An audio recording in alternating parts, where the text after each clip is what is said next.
Welcome back to another episode of NA Now. I'm Brandon Hofstra, joined by Robertson Cup champion, head coach Craig Doremus. Craig, it must have been a fun summer so far for you. It's actually been pretty busy. Not as much time off as I would have liked to this point, but hopefully now before the start of training camp and the guys getting in town, I get to get away with my wife and kids and have that downtime and kind of decompress a bit. Yeah, I'm guessing you've traveled pretty much everywhere with the Cup so far? It's made its way up and down the Jersey Shore, New York City. The summer of Chuck has been real. Love that, love that. Let's pick up from last season. Obviously, you guys won the Robertson Cup.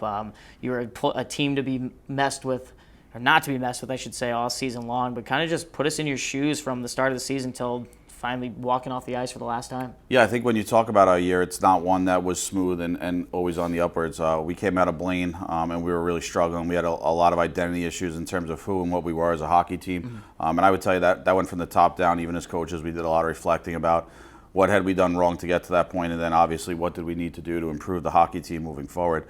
And then you make some changes to the way we play, some style stuff.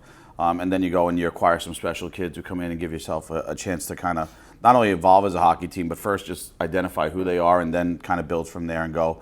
And then we took on a life of our own in terms of the players stepping up, responding to that poor start, and then having a lot of pride in who and what they were. And obviously then as it shifted and we started to win games, we started to talk really about having a chance to win the whole thing and wanting to be the best. Right. You guys were definitely a team that was physical out there, but skilled on top of that. But let's kind of get into some of the players from last year that will be coming back. So I'm guessing you guys are going to be missing out on a handful of guys. Yeah, it's actually weird the way it worked out. When we had constructed the roster, it wasn't so much with last year in mind. It was more about this upcoming season in terms of the way we built the age groups and kind of tiered it out with our players. And then last year we were able to start playing better, so we added some veterans who really put us over the top. But for us, it's exciting because I think if you asked anyone last year, the majority of our talent was in our 02 birth year. And we have so many of those players coming back next year, which for us is exciting and obviously promising. Yeah. But I think also sets a different challenge for us in terms of keeping those players motivated, keeping them on track and focused. And something we've spoken about even at main camp has gone, we have to shift from the hunter to the hunted now. And I think that's a whole different slew of challenges and obstacles for us to overcome here. And it'll be fun to go through with the guys as well. I think that's something that I'm really looking forward to. I know with our staff, we've addressed it now for a number of months. And now the players have to embrace it and go out there and execute. 100%. Any returning guys wearing the C or A's from last year making their way back this year? We'll see how that all plays out. It's something we've definitely talked about, but we want to let that process happen organically. Yep. I think it's important for the players to have an ownership in that decision process. So I think there's some guys who we feel will establish themselves as that. And I think there's some players who have an eye towards it. Even at camp, you saw guys really evolve and step up and want to take on that leadership role. So that'll be an interesting process to see it play out here because I think there's a lot of qualified guys, both returning and new, who have that leadership ability. It's something, quite frankly, we seek when we're looking at players. We look for guys who have been leaders on past teams and winning leaders. And I think that helps your locker room and obviously helps your product on the ice. Yeah, it's been a crazy offseason for you guys from winning the Robertson Cup and going right into the NHL draft and then into main camp, as you said. But what's been the focus for you guys as your expectations for this upcoming year? I think balance probably has been the focus. Balancing that in terms of making sure we don't lose any traction or focus towards next year.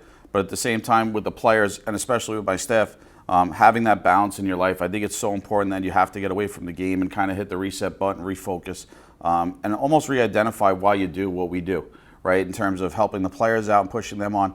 But also for us at our level, it's professional. It's how we provide for our family. So I think it's very important for us to be fresh as we go into next season. I did a lot of research on past championship teams, not just in hockey nor our sport, a lot of teams that have had quote-unquote dynasties or successful runs, and I've done a ton of research on what they do in the off seasons and throughout the season to prepare for it.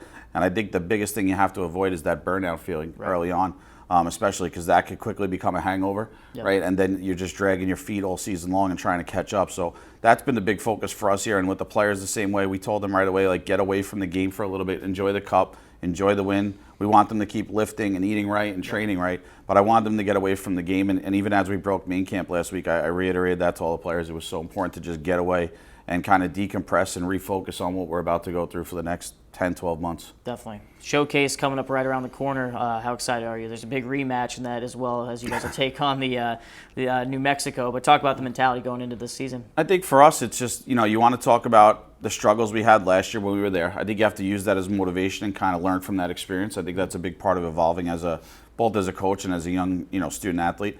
So for us, we want to make sure that we go in there with our feet running, right, playing a good brand of hockey. Obviously, it's a tremendous showcase and opportunity for so many of the players there with all the NCAA schools in attendance. So we want to make sure we put a better showing on this year. I thought last year we did as poorly a job as we've ever done there, quite frankly.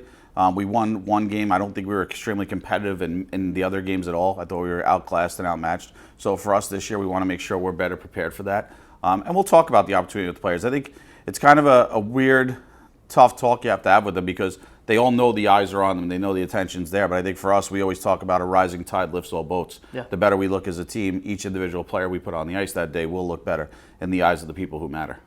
You're full of quotes. I like that one, but I think the best one that shook up the Robertson Cup was, if you're going to beat us, you're going to have to kill us, and nobody did. Yeah, no, it took on a life of its own, and it's, it just kind of happened, I guess. And it was funny how it all played out. I think how that all started was kind of our journey to that point. Yep. And then, you fast forward there a couple of days in Minnesota, and it really took on who and what we were. Yep. And so proud of our guys, because I think it's an important quality in life. Like, life's not easy. It's not always going to be smooth. Right. You have to learn to persevere and overcome those challenges, and I think we did that on and off the ice. Appreciate your time, Craig. Good luck this year. Thank you. Appreciate it.